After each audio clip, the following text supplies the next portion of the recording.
Roll Tide, everybody. It is time for the last call. Not one, but two shows this week. We're back on schedule again, and we're brought to you by Pearl River Resort in Philadelphia, Mississippi. The Azaleas, the Oaks, two amazing golf courses at Dancing Rabbit, and the two of us are going to be there in a couple of weeks. We've got commercials to shoot, and you know who the face of Pearl River Resort is. It's Steve Azar and Jake Coker. And so I'm going to be there hanging out with those guys. But you're invited to come down, hour and a half from Tuscaloosa, to a change from Birmingham. Let's get this thing started.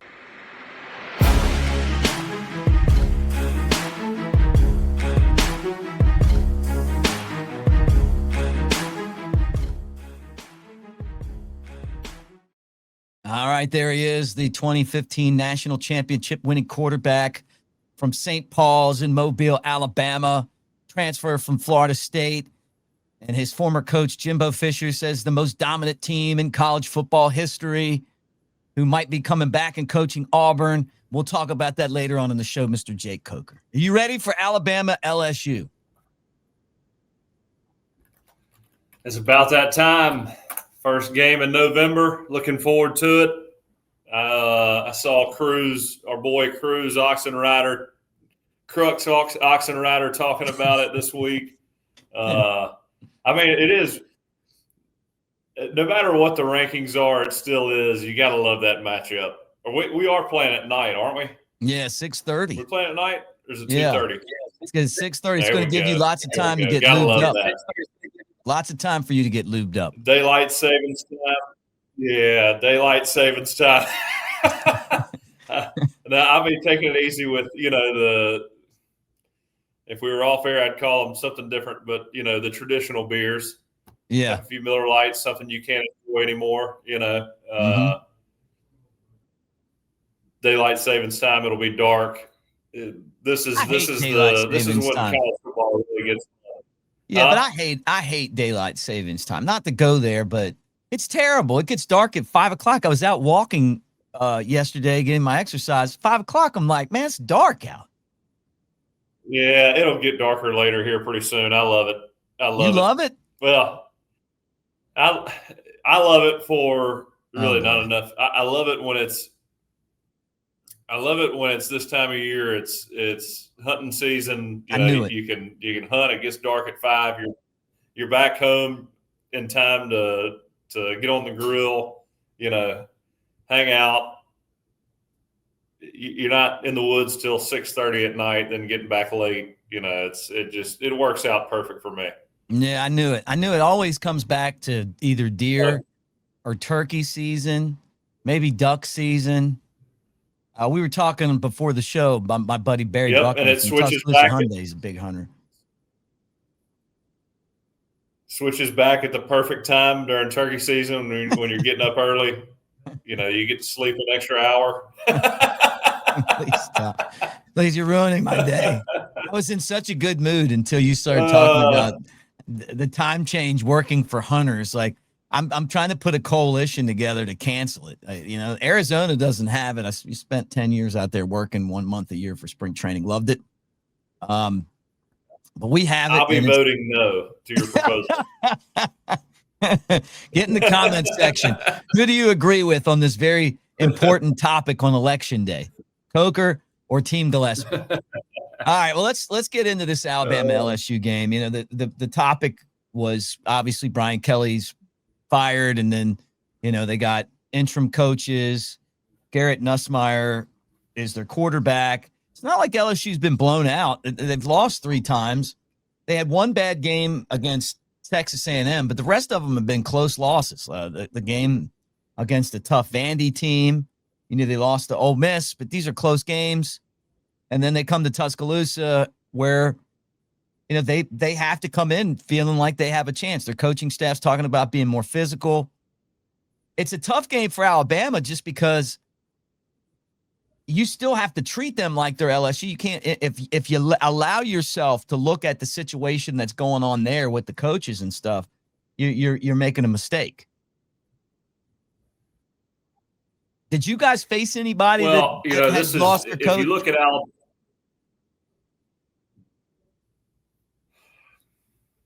I don't think so.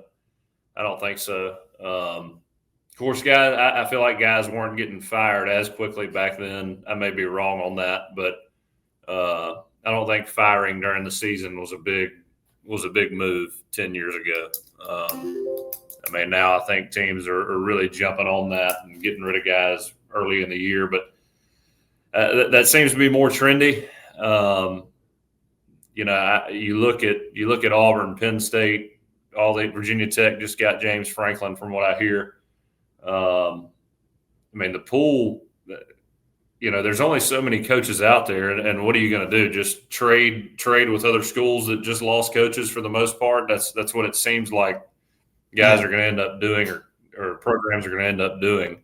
There's a few guys out there that are hot right now, but a lot of them. I mean, you look at. I didn't realize Dillingham played at Arizona State. Key played at Georgia Tech. I mean, you got Clark Lee. He played at Vanderbilt. Some of these guys, I don't know if they're going to leave their alma maters. It's one thing. It's kind of like you look at, and I know we've talked about Mike Shula. I like Mike Shula a lot. It can go one of either way. I think you're at a place where you're doing pretty well and you played there as a player. It's kind of hard to pull a guy away from that. I mean, yeah, right. Brent and Dillingham, I mean, they're doing a good job, and I don't see them being able to leave. I mean, or being able to hire them away from those places. It may happen. You're gonna have to throw a lot of money at them, I think. But these aren't just up and coming coaches coming from a place like, Summerall at Coastal Carolina. I don't think he played there. I think Coastal Carolina's Tulane's a stepping stone for him, and he's jumping onto the next job. I think there's a handful of guys out there, probably less than a handful of guys out there that have that kind of momentum behind them that are going to get big jobs this year. And if you're looking for other hot coaches, I think they're going to be hard to pull away without a lot of money. And you could be looking at the same situation with a big buyout with them later on down the road. So I don't know, man. You make these decisions to fire people early in the year, and there's a lot of openings. You may be in a worse position than you were, prior to doing that. I mean, you look at Auburn now. We lived it before Saban. We lived this. You could never get a coach. People didn't want the job. If Alabama hadn't paid so much over Slot, who knows what would have happened? They had Rich Rodriguez. He wouldn't have been that good. The crazy thing about Auburn to me, though, is that they got rid of Malzahn, and I think he had one bad year, maybe two in a row, and that's bad for Malzahn and Auburn at that time. I mean, you got to remember, he took them to a national championship. I think he had a couple 9-win seasons, but I don't think they've sniffed 9 wins in the last 5-6 years, or ever since he left. Mm-hmm. I mean, that was kind of the standard floor for him was 8-9 wins. But they got rid of him, and now you look back and you wonder if that was the right decision, if he should still be the coach at Auburn or not. Right. Yeah. I mean, when we were going through that, now I don't remember, I don't remember the Gene Stallings departure. My Alabama fandom started around the Franchione era, or my knowledge of actually knowing what was going on, because I remember Mike Price, that whole ordeal, Franchione's era there, and obviously Mike Shula, his tenure at Alabama. But I don't really remember how we got there. Well, I mean, I can tell you, I think that Bob Bachroff, who was the athletic director at the time, felt like that Bama's style of football was kind of falling behind the times, right? So winning 10 games wasn't good enough. They were, they beat Florida in 92 in the SEC championship game. I can't remember what happened in 93, but I know they started losing to Florida. We had sanctions, and they basically pushed Gene Stallings out, from what I understand. And from that point on, it was just a disaster. It just kept going downhill and downhill and downhill. And it goes back to what I've said about these coaching decisions from the very beginning of it. If you're going to get rid of your coach, you better have the next guy you want lined up, because we would see in some of these coaching, so like the Shula one, nobody wanted the job. And then they picked Shula. They should have picked, and in my opinion, and it's been my opinion since the coaching search, but it should have been Sylvester Croom. Would have been a better coach. He'd had a better chance of winning. He had more experience, but they didn't pick him. I've always wondered why.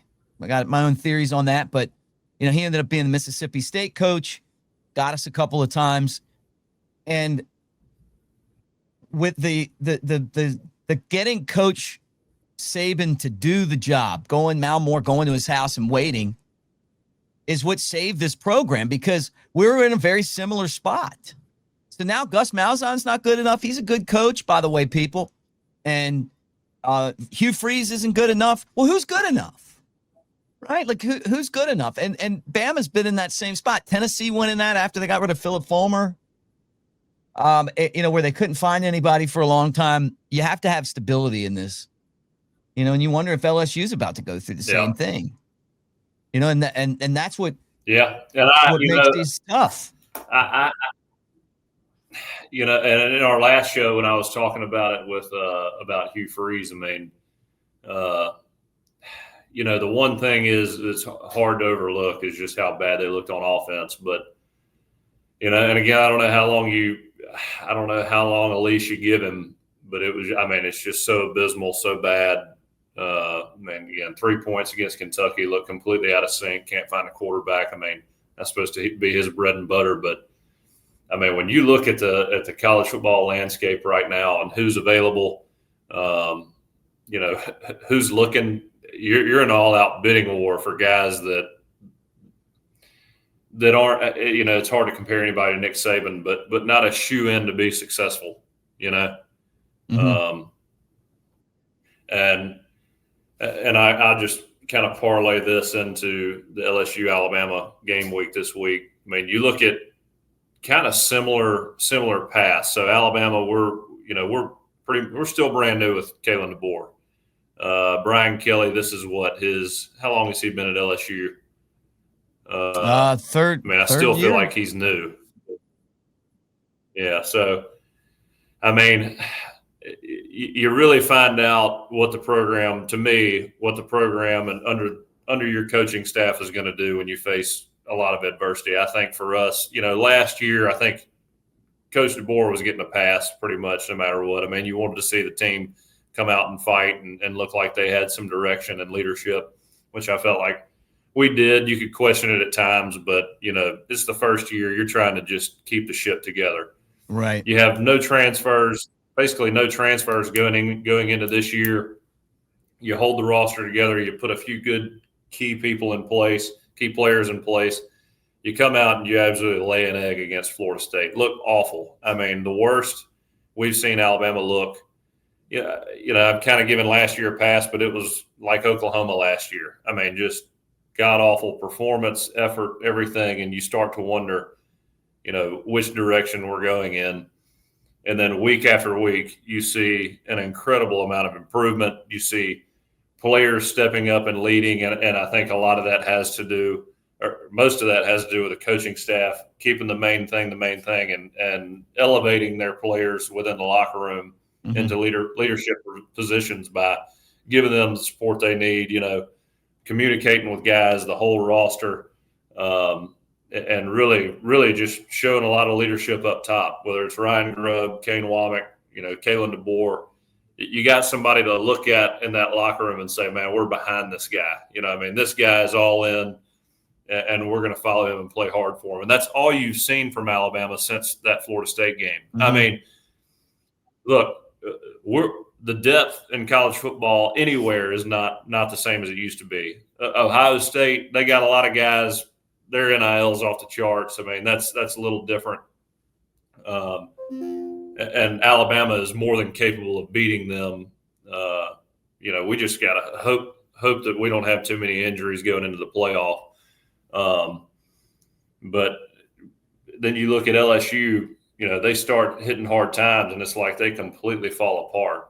And you watch LSU, and it's kind of like we were talking about on the last show, and I went back and watched some of it. But, man, you see Garrett Nussmeier is a great player. I mean, if people are where they're supposed to be, he tends to find them, and he's typically accurate with the ball. But you kind of watch them. They've got a ton of talent, which most of the SEC does have. Most teams have a lot of good players.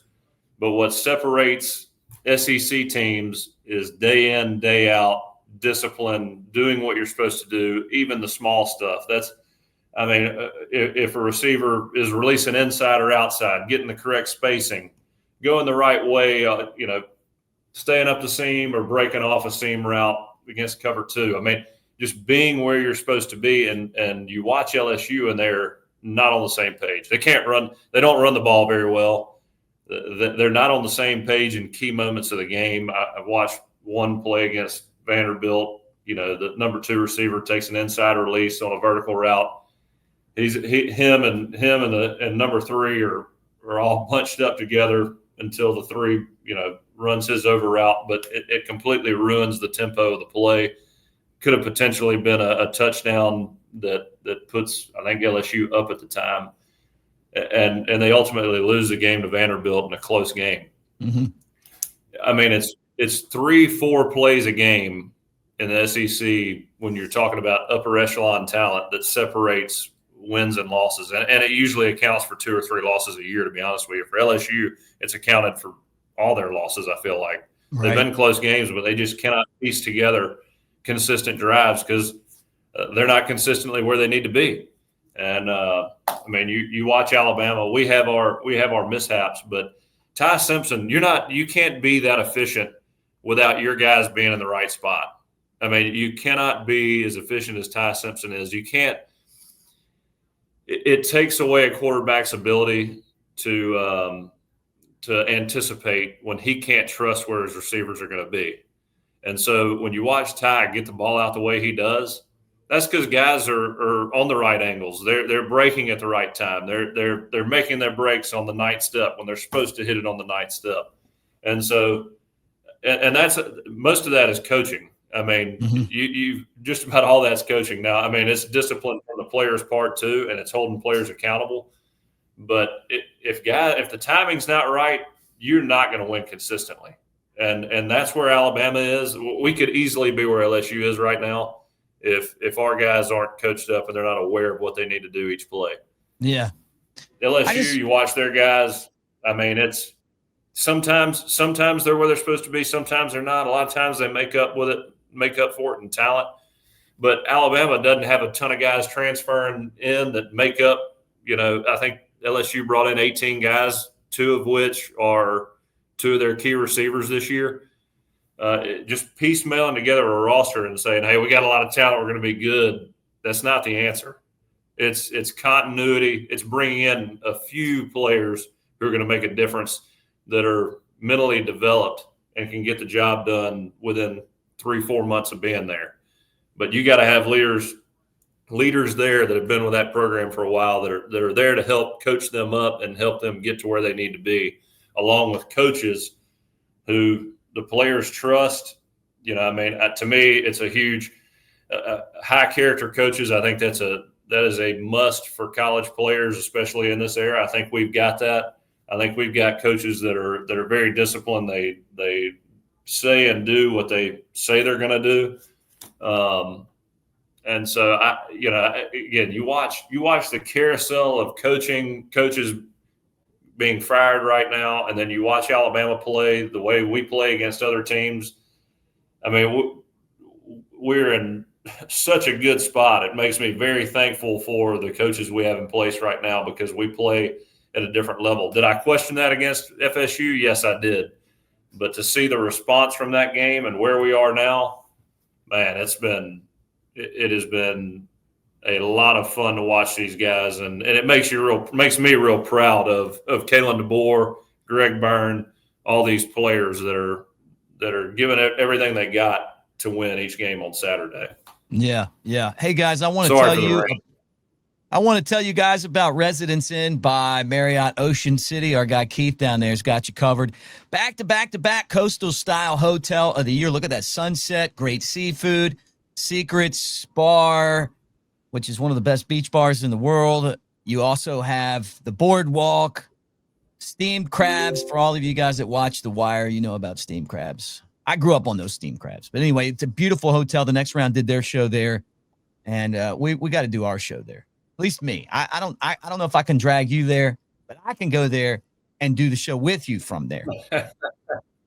Even though I suggest that you go with. Yeah. We need to get you out of here for a little bit. Oh, yeah. Hey, you know love what time crab. of year it is. You know where I'll be on the weekends.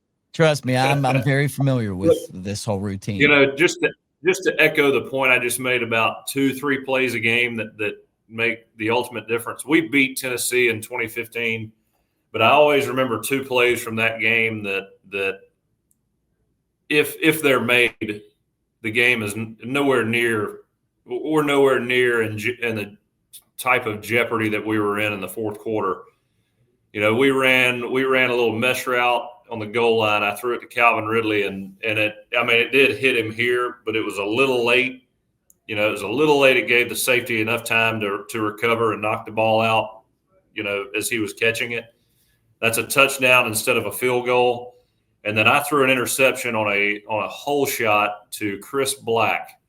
I was a little late. I'm still pissed at myself today for throwing that because it was wide open, and I just took forever to get the ball out. We're on like the 35-yard line, playing cover 2.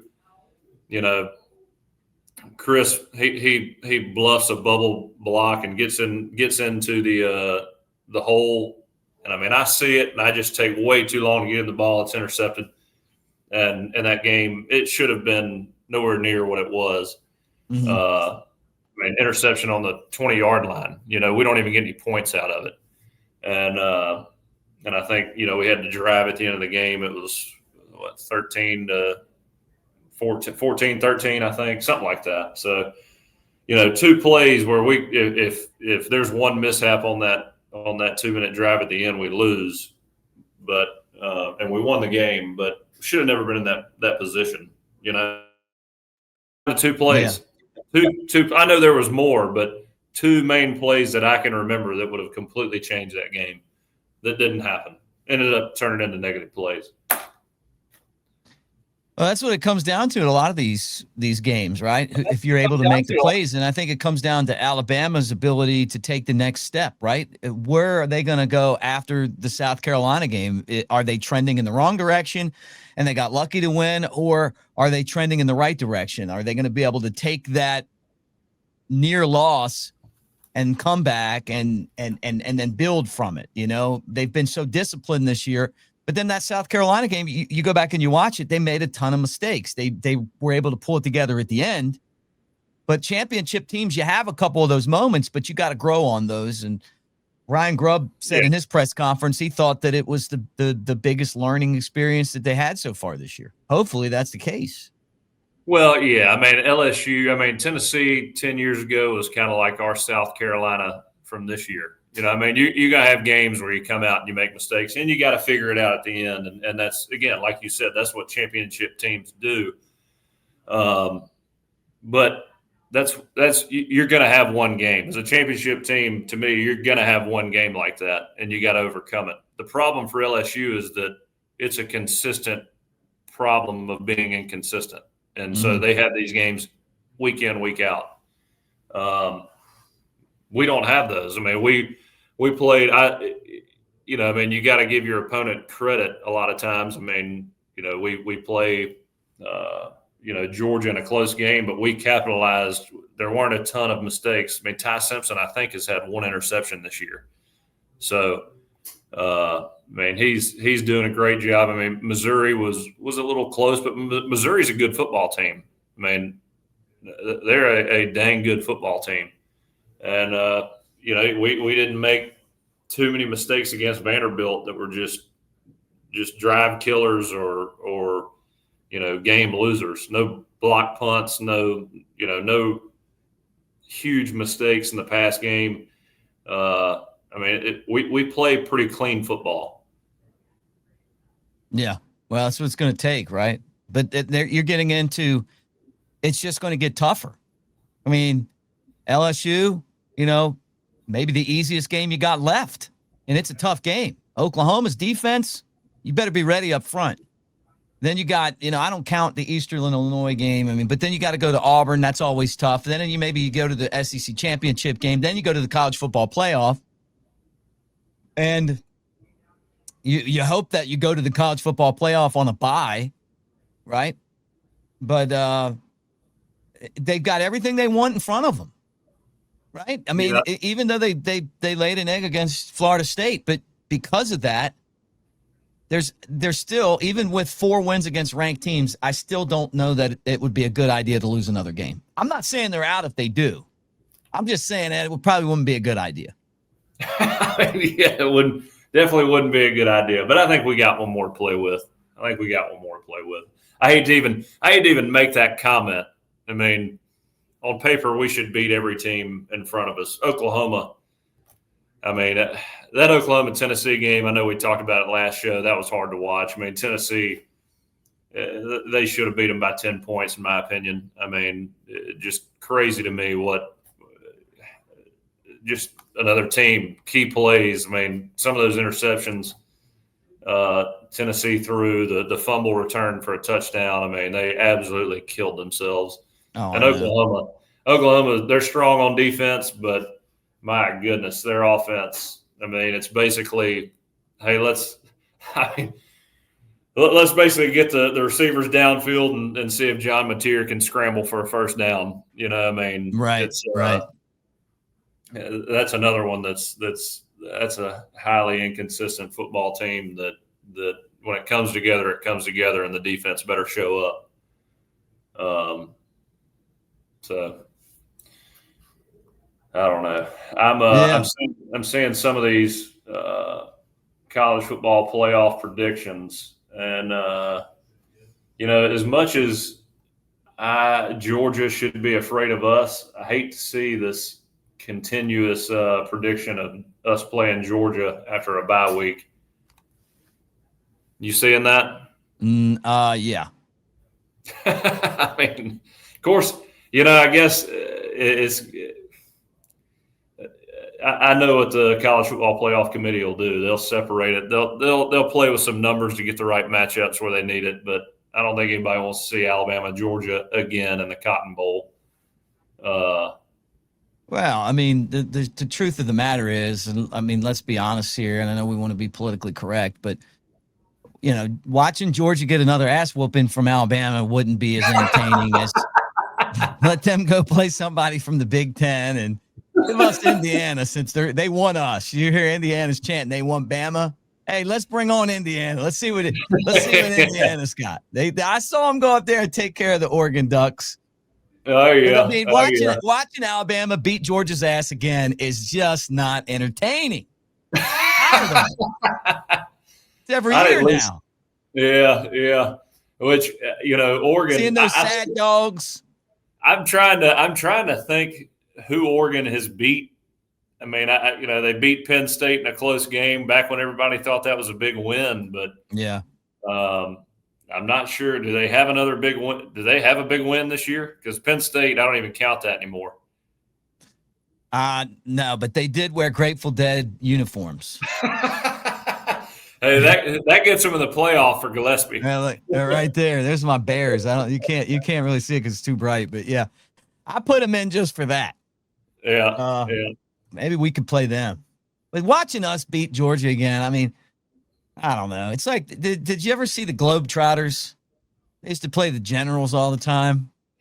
Meadowlark Lemon and all those guys. The Generals. The Generals were just the traveling pinata. Yeah, exactly. Like every time, you got your face painted, you got your spikes on, you're blacking out. You're not blacking out. You're barking at people. You got your chance, and then you go home. I saw a out of here. You see these clips here and there. on social media, and I saw one the other day. I can't remember who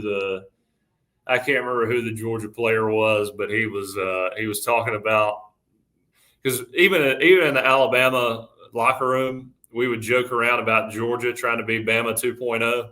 You know, Yeah, they're just trying to get everybody from Alabama and build, again, Alabama 2.0. This was before Kirby left. Obviously, he was at Alabama still, and I see a clip come up. This Georgia player's talking about how pissed off he was because Jeremy Pruitt got there and he started showing a bunch of Alabama cut-ups. So they were, watching film on how to do things right, and it was always Alabama film. Courtney Upshaw, all the Alabama guys, and he was like, "Dude, we can't even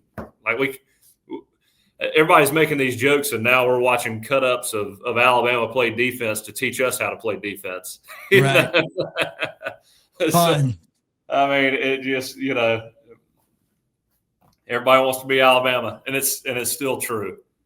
Yeah. Oh, yeah. Come on. I mean, that's kind of what it's all about, man. I mean, and to see this program kind of put themselves in position, ranked number 4. I like where they're at. I call it the Dale Earnhardt ranking. There was a NASCAR driver named Dale Earnhardt. His nickname was the Intimidator. Drove a black car, and he would race at places like Talladega, and he'd hang back into that lead pack.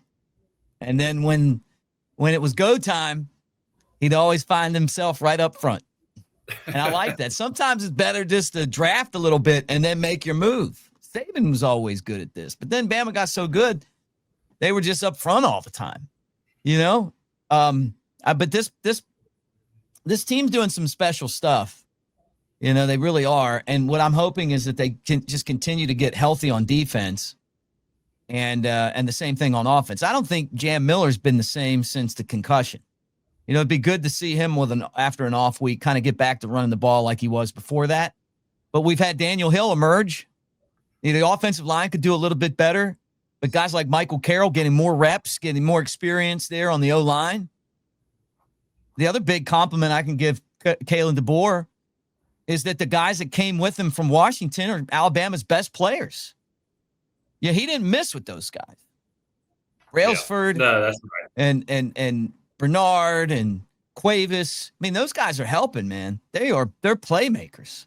Yeah, I mean, a center and a receiver, possibly 2 of the most important transfers you can get nowadays if you're a coach leaving to a new spot. Because, I mean, the center making all the calls, adjustments up front, getting everybody blocking who they're supposed to block, making the right mic declaration, and then receiver coming in and being able to communicate, to the young guys or maybe Isaiah Horton when he was just getting in there.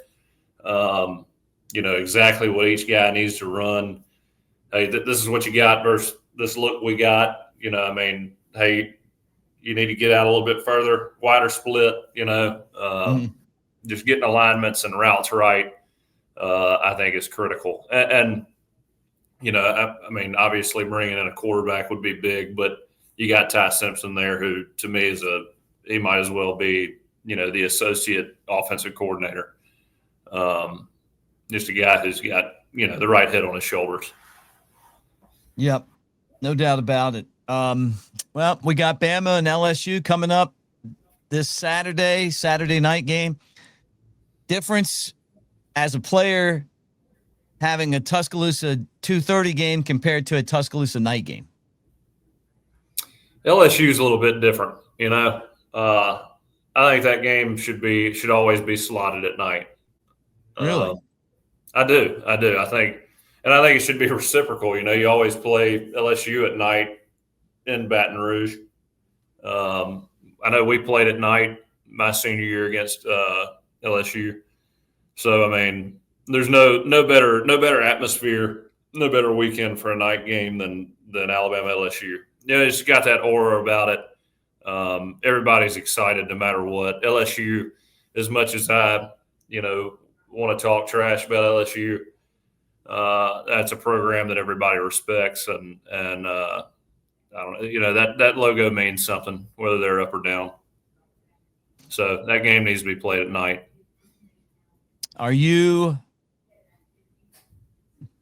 looking at any games this weekend besides Alabama and LSU of interest? Do you think Mississippi State can upset Georgia? And the only reason I say that is the spread's only 8.5. State had Tennessee on the ropes and blew it. They had a 21-point lead against Texas late and blew it. Is this the game where they get it all together against a Georgia team that looks like they want to lose? I'd like it more if it was 6.5. How about BYU at Texas Tech?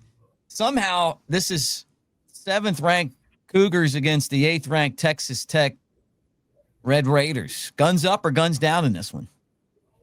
BYU, they usually find a way. I won't be a Texas Tech believer until I see them survive in the playoff.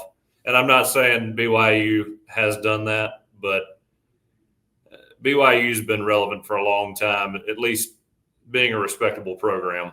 Texas Tech, I'm just not there with them. Texas A&M against Missouri, number 3 versus number 22. Of course, Missouri's quarterback with a horrific leg injury out of the game, and Texas A&M coming off of the firing of Brian Kelly. They ran all over LSU and got him fired. What's the line on that?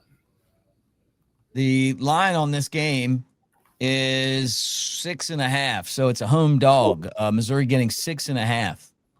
Oh, that tells you to take Texas A&M. Yeah, quarterback out too.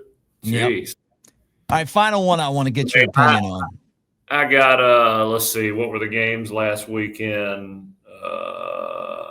Gosh, there were 2 games where Vandy, Texas was a favorite.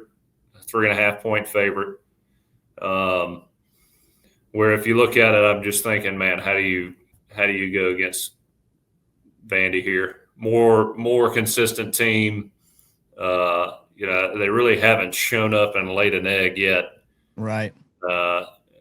Texas is one of those teams all over the map. You don't know who's going to show up. Really haven't been all that impressive all year long. They beat Oklahoma. Oklahoma to me is a team that you respect their talent, but you don't respect their consistency. So, wasn't all that shocked or impressed by that.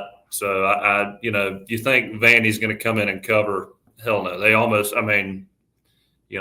Vandy almost comes in and backdoors, but they don't. I'm trying to think of the other one. There was one more. Anyway, those lines again. My rule. If you've been listening to this show, my thoughts on that. Some of these lines. That line doesn't make a whole lot of sense to me. Mm-hmm. Missouri getting 6.5 against the number 3 team in the country with a backup quarterback.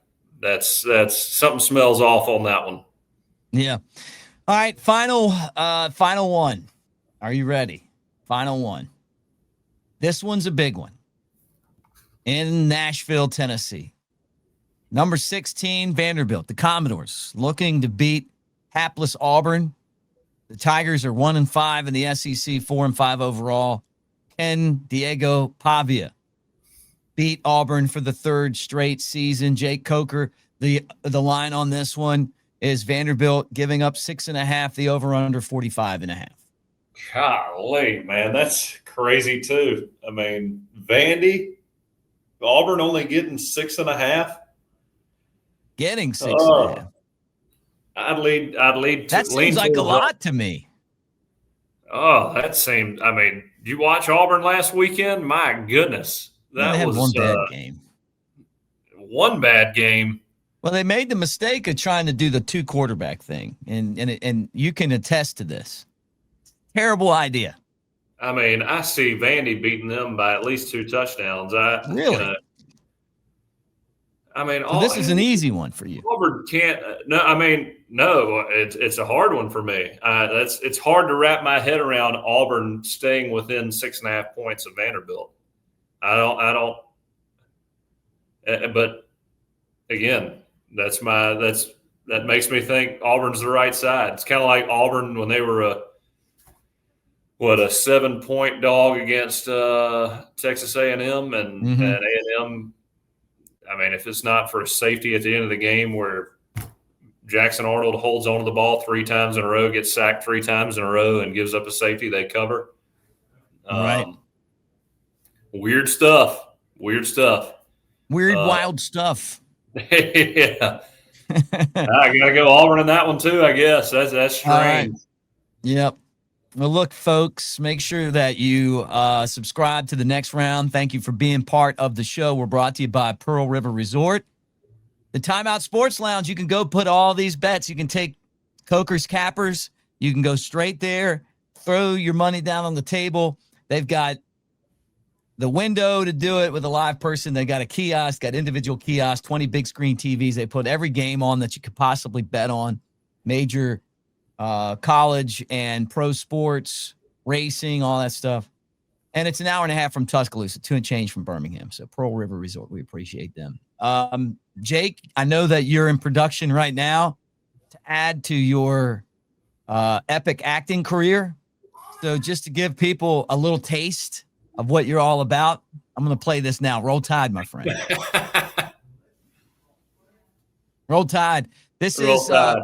Ladies and gentlemen. I thought you were rolling right into it. Roll Tide. No, I was. But this is the Leo DiCaprio of Alabama. Matthew McConaughey. Jake Coker. I may not suit up on Saturdays anymore, but I'm still in the game. Let's roll. In here, I call the plays, make adjustments, and lay it on the line. Want to feel that fire, that rush? Then you've got to get in the game. I used to say it in the tunnel, and I still say it now. Let's roll.